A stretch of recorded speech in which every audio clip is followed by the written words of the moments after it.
Hello guys, എല്ലാവർക്കും പുതിയൊരു വീഡിയോയിലേക്ക് സ്വാഗതം. ഞാൻ അമീൻ ഷാബാസ്. ഇന്ന് നമ്മുടെ കൂടെയുള്ള ഗസ്റ്റ് ഓല S1 Pro Gen 1.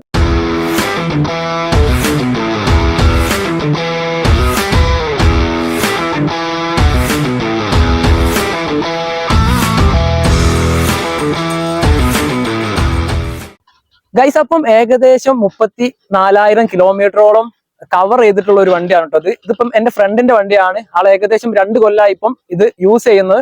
അപ്പം ആളിപ്പം വീഡിയോ ചെയ്യാൻ വേണ്ടിയിട്ട് എന്റെ അടുത്ത് ഏൽപ്പിച്ചതാണ്.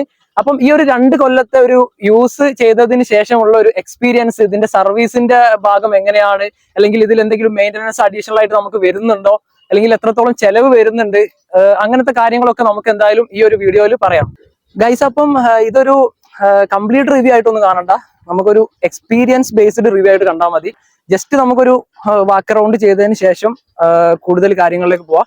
അല്ലാതെ ഒരുപാട് കാര്യങ്ങൾ എന്തായാലും ഉൾപ്പെടുത്താൻ ഞാൻ ഉദ്ദേശിക്കുന്നില്ല. അപ്പം ആദ്യം തന്നെ ഈ ഒരു ഫ്രണ്ടിലത്തെ ഒരു ഡിസൈനൊക്കെ പറ്റി പറയുമ്പോൾ നമുക്കറിയാം, ഓലന്റെ ഒരു ഡിസൈനെ പറ്റി ഇപ്പം പ്രത്യേകിച്ച് പറയണ്ടല്ലോ. കാണാനൊക്കെ ഭയങ്കര ഭംഗിയാണ്.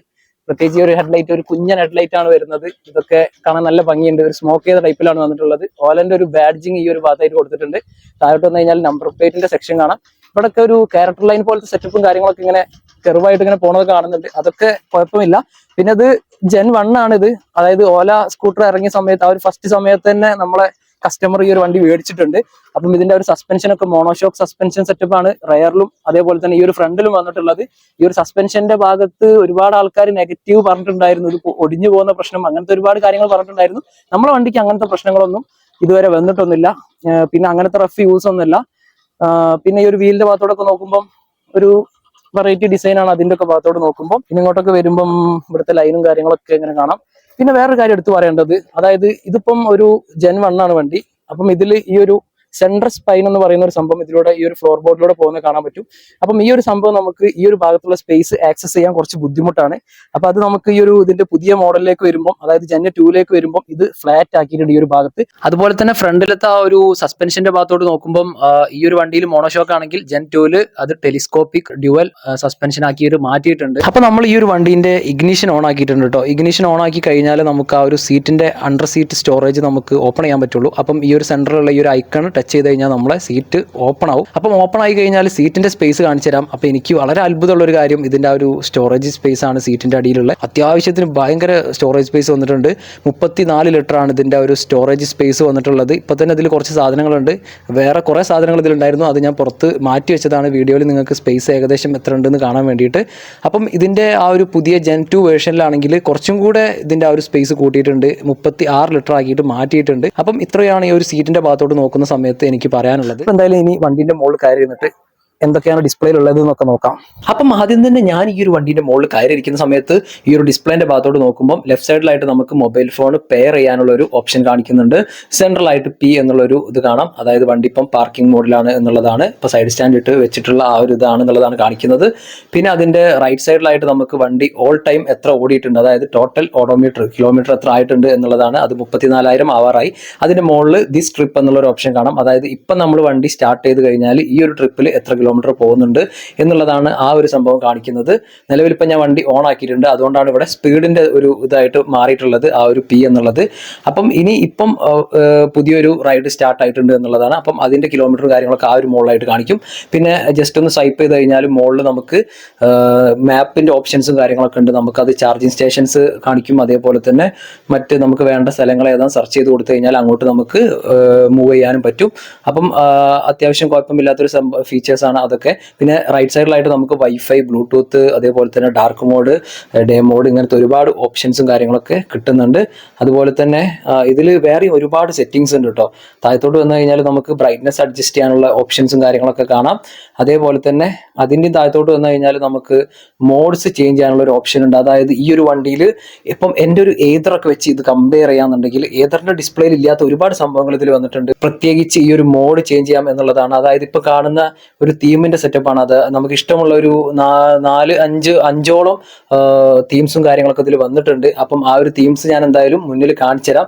അപ്പം അതിൽ ഇഷ്ടപ്പെട്ട ഏത് തീം വെച്ചിട്ട് നമുക്ക് വണ്ടി ഓടിക്കാം. അപ്പൊ അതൊക്കെ ഭയങ്കര രസമായിട്ട് തോന്നി. പിന്നെ നമ്മൾ ഒന്നുകൂടെ റൈറ്റ് സൈഡിലോട്ട് സ്വൈപ്പ് ചെയ്ത് കഴിഞ്ഞാൽ നമുക്ക് ഒരുപാട് സംഭവങ്ങൾ കാണിക്കുന്നുണ്ട്. ബാറ്ററിന്റെ കറണ്ട് പെർസെന്റേജ് എത്ര ഉണ്ട്, അതേപോലെ തന്നെ ടോട്ടൽ ഇപ്പം നമുക്ക് eco model, normal model, sport model, ഇതിലൊക്കെ നമുക്ക് എത്ര കിലോമീറ്റർ റേഞ്ച് കിട്ടുന്നുണ്ട് അത് കാണിക്കുന്നുണ്ട്. അതുപോലെ തന്നെ താഴെ നമുക്ക് ബാറ്ററിക്ക് ഇപ്പം നിലവിൽ എത്ര ടെമ്പറേച്ചർ ഉണ്ട്, സേഫ് ആണെന്ന് കാണിക്കും. അതേപോലെ തന്നെ മോട്ടറിന് എത്ര ടെമ്പറേച്ചർ ഉണ്ട് അതൊക്കെ കാണിക്കുന്നുണ്ട്. അതായത് ഇപ്പം ഏതറും അതേപോലെ തന്നെ ചേതക്കൊക്കെ വെച്ച് കമ്പയർ ചെയ്യുന്ന സമയത്ത് ഇപ്പം ഈ ഒരു മോട്ടറിന്റെ ഹീറ്റും അതേപോലെ തന്നെ ബാറ്ററിന്റെ ഹീറ്റും ഒക്കെ കാണിക്കുന്നത് കുറച്ചും കൂടെ ഒരു സേഫ്റ്റി ഫീച്ചർ ആയിട്ട് എനിക്ക് ഫീൽ ചെയ്തിട്ടുണ്ടായിരുന്നു. നമുക്ക് ഈ ഒരു വണ്ടിയിൽ ഒരു റിമോട്ട് കീയോ അല്ലെങ്കിൽ നോർമൽ കീയോ ഒന്നും വന്നിട്ടില്ല. ജസ്റ്റ് ഈ ഒരു ബട്ടൺ പ്രസ് ചെയ്തിട്ടാണ് നമ്മൾ വണ്ടി ടേൺ ഓൺ ചെയ്യുന്നത്. അപ്പം ബട്ടൺ പ്രസ് ചെയ്ത് കഴിഞ്ഞാൽ നമുക്ക് സ്ക്രീനിൽ ഒരു പാസ്വേഡ് അടിക്കാനുള്ള ഓപ്ഷൻ വരും. പാസ്വേഡ് അടിച്ചിട്ടാണ് നമ്മൾ ഓൺ ചെയ്യുന്നത്. ഓൺ ചെയ്ത് കഴിഞ്ഞാൽ ഡിഫറെന്റ് റൈഡിംഗ് മോഡ്സ് നമുക്ക് ചേഞ്ച് ചെയ്യാനുള്ള ഒരു ബട്ടണാണ് അതിന്റെ നേരപ്പുറത്തായിട്ട് കൊടുത്തിട്ടുള്ളത്. അപ്പം ഈ ഒരു ബട്ടൺ യൂസ് ചെയ്തിട്ട് നമുക്ക് നോർമലിൽ പോകണോ അല്ലെങ്കിൽ ഹൈപ്പറിൽ പോകണോ സ്പോർട്സിൽ പോകണോ എന്നൊക്കെ ഉള്ളത് നമുക്ക് ചേഞ്ച് ചെയ്യാൻ പറ്റും. അതിന്റെ നേരെ താഴോട്ട് വന്നു കഴിഞ്ഞാൽ നമുക്ക് ഈ വണ്ടിന്റെ ഒരു വോളിയം കാര്യങ്ങളൊക്കെ അഡ്ജസ്റ്റ് ചെയ്യാനുള്ള ബട്ടണാണ് കാണുന്നത്. അതിന്റെ നേരെ താഴായിട്ട് മ്യൂസിക് കൺട്രോളിന്റെ ആ ഒരു ബട്ടൺ ഉണ്ട്. ലെഫ്റ്റ് സൈഡിലോട്ട് വന്നു കഴിഞ്ഞാൽ റിവേഴ്സിന്റെ ഒരു ഓപ്ഷൻ ഉണ്ട്. അപ്പം അതിന്റെ ഒരു ബട്ടൺ വന്നിട്ടുണ്ട്. നമ്മൾ സ്റ്റാർട്ട് ചെയ്തതിന് ശേഷം ഈ ഒരു വലത്തെ ഭാഗത്ത് ഒരു ബട്ടൺ പ്രസ് ചെയ്യാന്നുണ്ടെങ്കിൽ നമുക്ക് സെൻട്രൽ ആർ എന്നുള്ളൊരു സംഭവം കാണിക്കും. അപ്പൊ നമുക്ക് വേണമെങ്കിൽ ആക്സിലേറ്റർ ഓപ്പോസിറ്റ് ട്വിസ്റ്റ് ചെയ്ത് കഴിഞ്ഞാൽ നമുക്ക് ഈ ഒരു വണ്ടി റിവേഴ്സ് എടുക്കാൻ പറ്റും. അതുപോലെ തന്നെ നമ്മൾ ഇതിപ്പോൾ ഡ്രൈവിലാണെങ്കിൽ ഫോർവേഡ് മുന്നോട്ട് പോകാന്നുണ്ടെങ്കിൽ നമുക്കത് പോകുന്ന സമയത്ത് വല്ല ഇറക്കത്തിലൊക്കെ എന്നുണ്ടെങ്കിൽ ഈ ഒരു ആക്സിലേറ്റർ നേരെ ഇതേ പറഞ്ഞ പോലെ ട്വിസ്റ്റ് ചെയ്ത് കഴിഞ്ഞാൽ നമുക്ക് ബ്രേക്ക് ആയിട്ടും അത് യൂസ് ചെയ്യാം. അതിന് നേരെ പുറത്തായിട്ട് നമുക്ക് high beam, low beam control ചെയ്യാനുള്ള ഒരു ബട്ടണാണ് വന്നിട്ടുള്ളത്.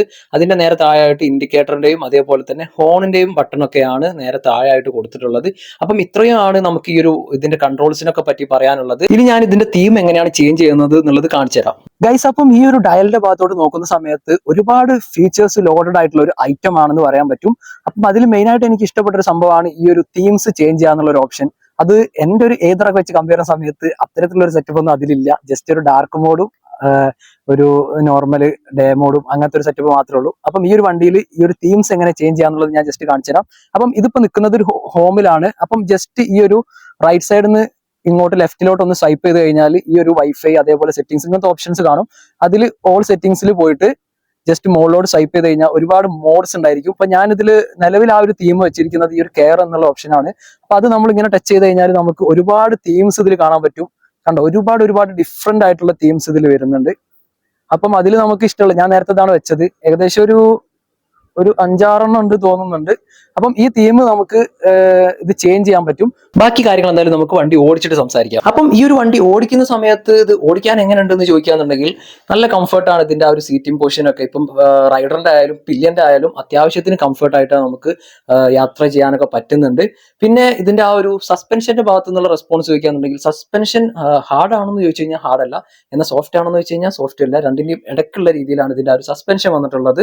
അപ്പം അത് സസ്പെൻഷന് വലിയ പ്രശ്നമായിട്ടൊന്നും തോന്നിയിട്ടില്ല. പിന്നെ ഫ്രണ്ടത്തെ ആ ഒരു ഫോർക്കിന് കുറെ ആൾക്കാർ പ്രോബ്ലംസ് റിപ്പോർട്ട് ചെയ്തിട്ടുണ്ട്. അപ്പം നിലവിൽ ഈ ഒരു വണ്ടിക്ക് അങ്ങനത്തെ പ്രശ്നങ്ങളൊന്നും ഇല്ല. ഞാൻ നേരത്തെ പറഞ്ഞിരുന്നു ഇത് അങ്ങനെ റഫായിട്ട് ഓടിക്കുന്ന വണ്ടിയൊന്നുമല്ല. അപ്പം ആ ഒരു ഭാഗമൊക്കെ ക്ലിയർ ആണ്. പിന്നെ എനിക്ക് തോന്നിയിട്ടുള്ള ഒരു മെയിൻ ഡ്രോബാക്ക് എന്ന് വെച്ച് കഴിഞ്ഞാൽ ഇതിന്റെ ആ ഒരു ബോഡി പാനലിന്റെ വൈബ്രേഷൻ അത്യാവശ്യം നല്ല രീതിയിലുണ്ട്.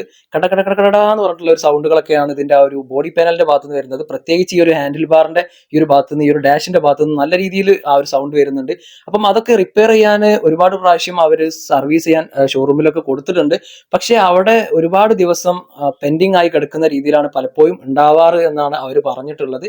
അപ്പം അത് റിപ്പയർ ചെയ്യാൻ കൊടുത്തിട്ടും അങ്ങനത്തെ ഒരു കംപ്ലൈന്റ് ഇതുവരെ അവർക്ക് ശരിയാക്കി കൊടുക്കാൻ പറ്റിയിട്ടില്ല. അപ്പൊ അങ്ങനത്തെ ഒരു സർവീസ് റിലേറ്റഡ് ആയിട്ട് എനിക്ക് കുറച്ച് അധികം നെഗറ്റീവായിട്ടാണ് അറിയാൻ പറ്റിയത്. പിന്നെ ഇതിന് ഇപ്പം ഈ ഒരു 34,000 കിലോമീറ്ററോളം ഓടിച്ച് അല്ലെങ്കിൽ ഒരു 2 വർഷത്തോളം ഓടിച്ചപ്പം മെയിൻ ആയിട്ട് അല്ലെങ്കിൽ മേജർ ആയിട്ട് ഒരു പണി കിട്ടിയിട്ടുണ്ടായിരുന്നു. എന്താന്ന് വെച്ച് കഴിഞ്ഞാൽ ഇതിന്റെ മോട്ടർ അടിച്ചു പോയിട്ടുണ്ടായിരുന്നു. അപ്പം ഈ ഒരു മോട്ടർ വാറന്റിയിൽ തന്നെ റീപ്ലേസ് ചെയ്തിട്ടുണ്ട്. പക്ഷേ അത് റീപ്ലേസ് ചെയ്ത് കഴിഞ്ഞാൽ ആ ഒരു കംപ്ലൈന്റ് റെഡി ആവും. പക്ഷേ ഈ ഒരു ഷോറൂമിൽ കൊണ്ടുപോയി കൊടുത്തു കഴിഞ്ഞാൽ ഇപ്പം ഈ ഒരു മോട്ടർ റീപ്ലേസ് ചെയ്യാൻ തന്നെ ഒരുപാട് ദിവസം അവിടെ പെൻഡിങ്ങിൽ കിടക്കുന്ന ഒരു ഇഷ്യൂ ആണ് മെയിൻ ആയിട്ടുള്ള ഒരു പ്രശ്നം ഈ ഒരു ബ്രാൻഡിന്റെ ഭാഗത്തുനിന്ന്. അപ്പം അത് ഞാനൊരു നെഗറ്റീവായിട്ട് പറയല്ല. നമ്മളെപ്പോലത്തെ ആൾക്കാർ ഇത്രയും പൈസ കൊടുത്തിട്ട് മേടിക്കുന്ന ഒരു വണ്ടിയാണ്. അപ്പൊ നമുക്ക് അതിന്റെ ഒരു ആഫ്റ്റർ സർവീസും കൂടെ എന്തായാലും നല്ല രീതിയിൽ കിട്ടിയാലേ എന്താവുള്ളൂ, അത് ഒരു കംപ്ലീറ്റ് സർവീസ് ആവുള്ളൂ. പിന്നെ എനിക്ക് പറയാനുള്ള ഒരു വേറൊരു കാര്യം എന്താണെന്ന് വെച്ച് കഴിഞ്ഞാൽ ഇതിന്റെ ഒരു ടയറിന്റെ ലൈഫ് സ്പാനിനെ കുറിച്ച് പറയാന്നുണ്ടെങ്കിൽ ഏകദേശം 9,000 കിലോമീറ്ററിലൊക്കെയാണ് ഇതിന്റെ ആ ഒരു ടയർ റീപ്ലേസ്മെന്റ് ഒക്കെ വരുന്നത്.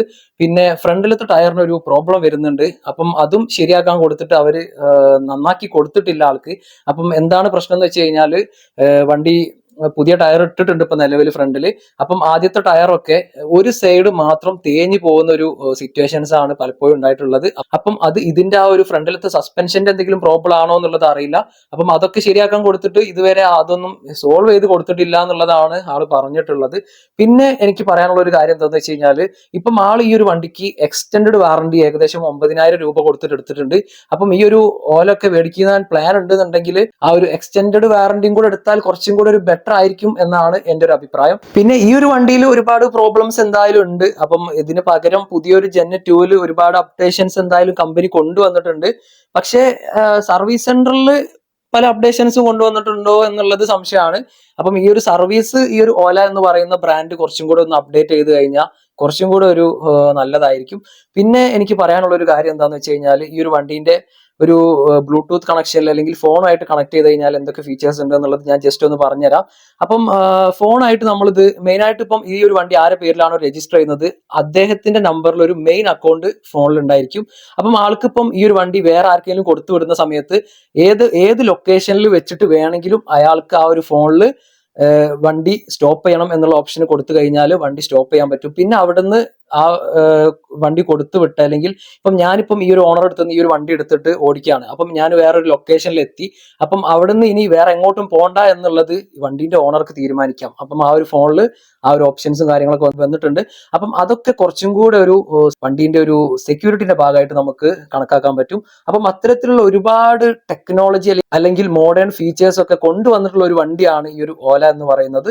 അപ്പം നിലവിലുള്ള മിസ്റ്റേക്കുകളൊക്കെ ഒന്ന് തിരുത്തി കുറച്ചും കൂടെ ഒന്ന് അപ്ഡേറ്റ് ചെയ്ത് വന്നു കഴിഞ്ഞാൽ ഈ ഒരു വണ്ടി നല്ലൊരു വണ്ടി തന്നെയാണ് എൻ്റെ ഒരു അഭിപ്രായത്തിൽ. അപ്പം ഈ ഒരു വീഡിയോ എന്ന് പറഞ്ഞു കഴിഞ്ഞാൽ ഇത്രയൊക്കെ തന്നെ ഉള്ളൂ. ഇഷ്ടപ്പെട്ട് കഴിഞ്ഞാൽ ലൈക്ക് ചെയ്യുക, ചാനൽ സബ്സ്ക്രൈബ് ചെയ്യാൻ മറക്കരുത്. എന്തെങ്കിലും ഡൗട്ടോ കാര്യങ്ങളൊക്കെ ഉണ്ടെന്നുണ്ടെങ്കിൽ കമന്റ് ബോക്സ് വഴി ചോദിക്കാം, അല്ലെങ്കിൽ ഇൻസ്റ്റാഗ്രാം വഴി ചോദിക്കാം. അപ്പം അടുത്തൊരു വീഡിയോ ആയിട്ട് വീണ്ടും കാണാം. ബൈ.